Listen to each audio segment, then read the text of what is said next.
Right now, while you're watching this, somewhere a man is apologizing for having an opinion. Another man is canceling plans with his friends because his girlfriend doesn't feel comfortable.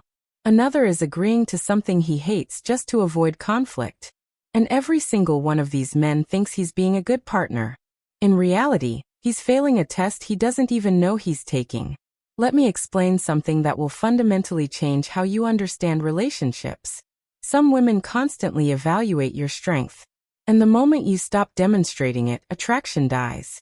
These evaluations aren't conscious or malicious.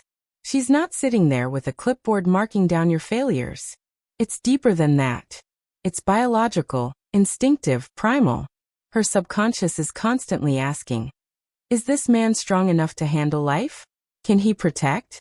Can he lead? Can he stand firm when everything pushes against him? And the way she finds out is by pushing against you herself. Some women intentionally ask for things you don't want to do. Not because they really want these things, but because they need to know if you can say no. She suggests dinner with her annoying friends for the third weekend in a row. She wants you to skip the gym to watch reality TV. She asks you to cancel your poker night because she's lonely. These aren't real requests. They're tests of your backbone. I had a client whose girlfriend would constantly suggest expensive restaurants they couldn't afford. He'd go stress about money, put it on credit cards. She'd seem happy during dinner, but distant afterwards. When he finally said, "We can't afford this.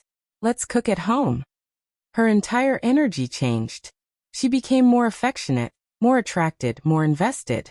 She didn't want the expensive dinners. She wanted to know he could say no. Attraction rises when a man can say no. This is the paradox that destroys modern relationships. Men think being agreeable, accommodating, and flexible makes them good partners. But agreeability isn't attractive. It's comfortable, safe, predictable, and boring. Some women would rather fight with a man who stands his ground than relax with one who always gives in. The ability to decline demands signals something profound.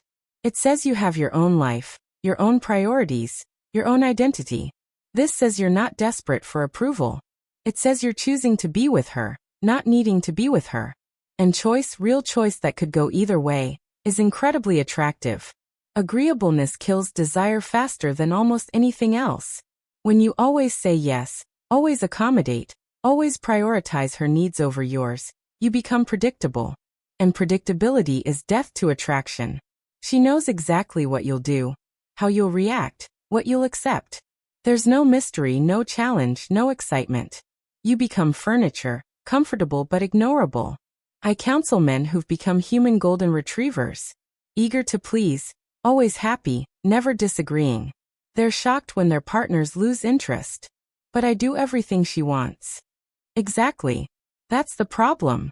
You've become a service provider, not a partner. An employee, not a leader.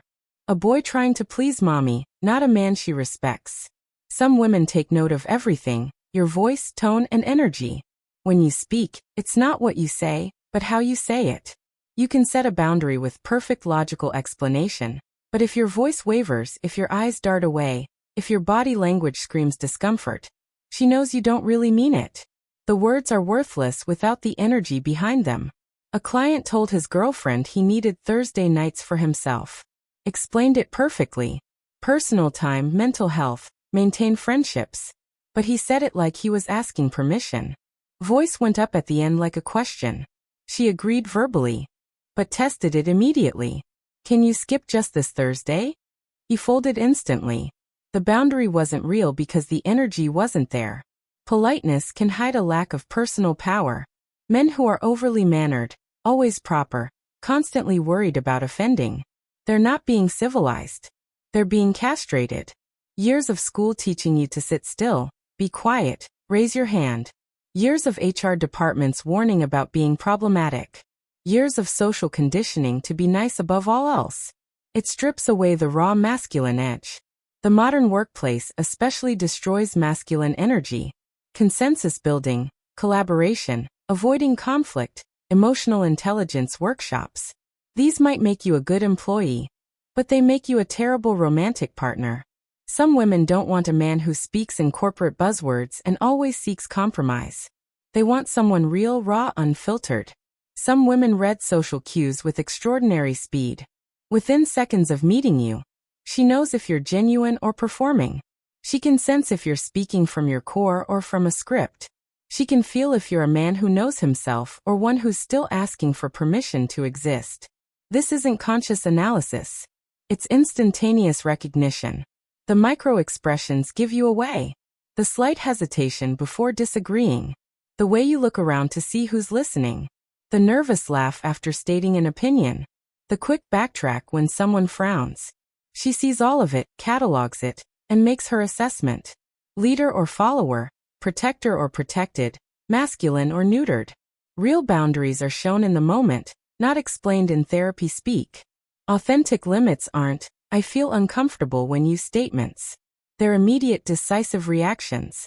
She disrespects you in public. You leave. She crosses a line. You call it out instantly. No committee meeting, no processing, no negotiation. The boundary is the immediate consequence. I watched a couple at a restaurant. She was being nasty, criticizing everything about him. He sat there taking it. Then she said something about his mother. He stood up, put money on the table and walked out. No drama, no explanation, just action. She chased him to the parking lot, apologizing profusely. They're still together. She never disrespected him publicly again. Saying no always carries risk, and that's exactly why it works. Every refusal could lead to an argument. Every boundary might cause her to leave.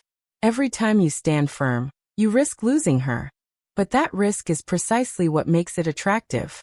It demonstrates you value something more than her approval, yourself. High-value men don't fear disagreement. They don't need everyone to like them. They don't require constant validation. They speak their truth whether it's popular or not. In a room full of people agreeing, they're comfortable being the dissenting voice. This isn't about being contrarian. It's about being authentic regardless of consequences.